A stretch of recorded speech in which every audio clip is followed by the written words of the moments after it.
Your Holiness, Excellencies, respected member of the Sanghas, and friends in the Dhamma.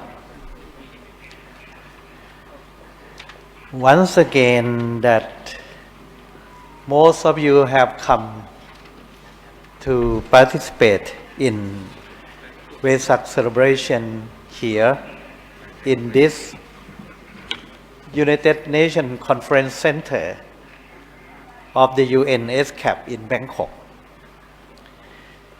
After we start our activities yesterday,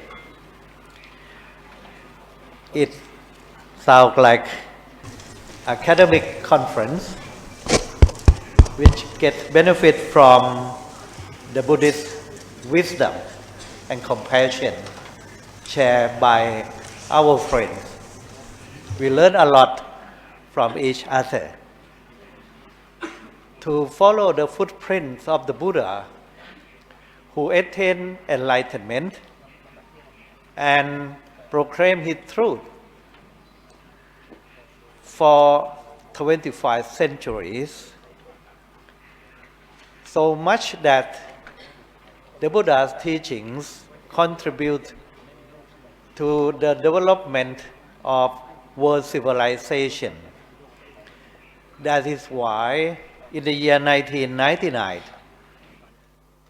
the General Assembly of the United Nations passed a resolution that the day of Vesak, which commemorates the three events in the life of the Buddha, his birth, enlightenment, and passing away, which is the most sacred day for the Buddhist world. That resolution encouraged the Buddhists and non-Buddhists to utilize the facilities of the United Nations at its headquarters in New York and its branch offices around the world to honor the Buddha. The United Nations passed this resolution because the teachings of the Buddha aim at peace. Peace is the goal of Buddhist practice. To attain nirvana or nibbana means to achieve absolute peace. Natti santi parang sukhang. There is no higher bliss than peace. A peace of mind, a peace in society, and peace with nature. The layer of peace that you can find in the teaching that the Buddha encouraged we to follow that. No doubt. The goal of the United Nations is to preserve world peace. So the goal of Buddhism and the United Nations coincide. We want to achieve peace into the world. So our activities as a Buddhist, no doubt, are conducive to building world peace. So it's common for the world body, the United Nations, to recognize the day of Vesak, which honor the Buddha, the Prince of Peace. And because of that, we started celebrate Vesak Day at the United Nations headquarters in New York in the year 2000. I personally had opportunity to join the celebration at the headquarters for some times. And after that, we informed our government that since Thailand is the location of one of the largest branches of the United Nations outside New York, facility here is ready for celebration of the Buddhists in the Asia Pacific countries. So we get support from the Thai government. In the year 2004, we start celebration of Vesak celebration here in this conference center hall.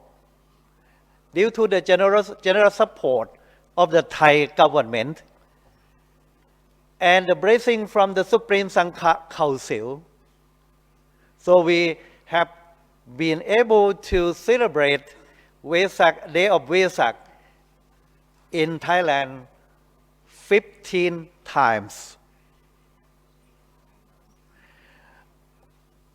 3 years or 3 times we went to celebrate in Vietnam and once in Sri Lanka. I have to mention Sri Lanka because it was the conference, International Buddhist Conference in Sri Lanka that initiated the idea to propose to the United Nations to recognize the Vesak Day. The credit goes to the Buddhist conference in Sri Lanka in the year 1998. That mobilized the support from all the Buddhist countries and non-Buddhist countries to propose to the General Assembly to the effect that they recognize, give international recognition of the Day of Vesak. That is the reason why we are allowed to call this kind of celebration United Nations Days of Vesak. And because of this, we invite the Buddhist leaders, scholars from all over the world to join our celebration here. And one of the reasons that we keep continuing this celebration because we have set up a mechanism to take care of operation of the activities of our movement that is called International Council for the Day of Vesak, ICDV. And ICDV that is in charge of organizing the Vesak celebration along with the host countries like in Thailand, we cooperate with the government, the Sangha, Mahajalalongkorn Rajavingya University, Mahamakut Buddhist University, National Office of Buddhism and Department of Religious Affairs for this year's celebration. So many organizations supported. ICDV is a co-organization with mobilized support from all corners in the host country. Even in the case that we are going to celebrate in Vietnam next year, we do the same thing. So the hard work made by ICDV got recognition from the world body. So in the year 2013, the United Nations Economic and Social Council, that is ECOSOC, granted special consultative status to ICDV. So we work closely with ECOSOC, Economic and Social Council. Unfortunately,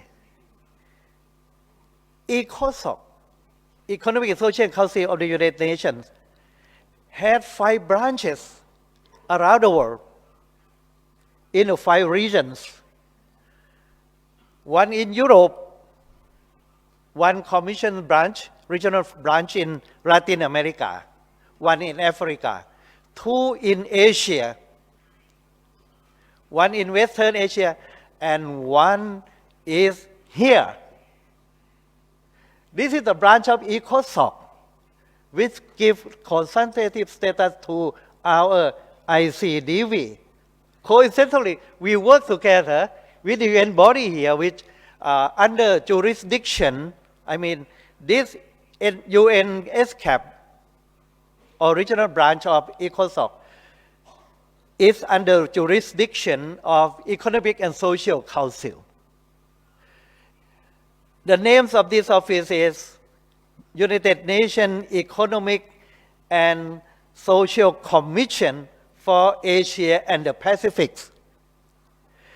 So this commission, in terms of population that it serves, 4 billion people in the world, this commission. So the number of countries that is served by UNSCAP, starting from China to Australia, including United States and United Kingdom, 53 countries, members, 53 member country and 9 associated members, serving 4 billion people in this region. That's why I regard this office is the largest outside New York. And fortunately, they allow us to come and use facility here. We are very thankful to the UNSCAP that provide us this facility. Last year, one thing to make it clear, the boss who take care of activity of this office is called Executive Secretary. The Executive Secretary serves as Under Secretary of the United Nations General Secretary. So today, she has prior engagement. Anyway, last year we were able to listen to her welcome speech in our last year catering here. But today, she has prior engagement. That's why she sent a welcome message to welcome us all by video presentation. Excellencies and Holiness and friends, may I now present the welcome address through video presentation by the Executive Secretary of the UNSCAP, Excellency Amida Alicia Bana. Most Venerable Professor Dr. Phra Brahmapundit, President of the International Council for Day of Vesak and the International Association of Buddhist Universities, distinguished participants, ladies and gentlemen, it is my pleasure to address you on this auspicious occasion of the 19th United Nations Day of Vesak, commemorating the birth, enlightenment, and passing of Lord Buddha. Each year, this celebration reminds us of the timeless wisdom of Buddha and his teachings that can resonate with our efforts to address the challenges we currently face, especially in today's increasingly fragmented world. Buddhism can offer valuable insight to guide us towards a more harmonious future with solidarity between people. One core principle is the recognition and understanding that all beings are interconnected and interdependent. This means that our actions have broad consequences, not only for ourselves, but also for others, as well as for the environment. Understanding the interconnectedness will help us cultivate a sense of compassion, peaceful coexistence, and shared responsibility towards each other, contributing to the building of trust and solidarity. Moreover, Buddhist principles of loving kindness towards all individuals, regardless of their differences, are essential to promote unity and reconciliation. They advocate for peaceful dialogue and conflict resolution, promoting mutual understanding among people of different backgrounds. They also challenge the notion of an isolated self, fostering inter-religious exchange and shared humanity. These fundamental values are not only central to building trust and solidarity, but they can also be enshrined to foster our collective efforts to achieve the 2030 Agenda for Sustainable Development. By adhering to this principle, we can work together better to address global challenges such as poverty, inequality, disaster, conflict, displacement, climate change, and so on, which cut across borders and sectors. We can address the needs of the most marginalized and create a more equitable world for all. As we celebrate this year's Vesak Day, may we draw inspiration from Buddhist teachings and work towards a world where everyone can live in shared prosperity, solidarity, and dignity. Thank you very much.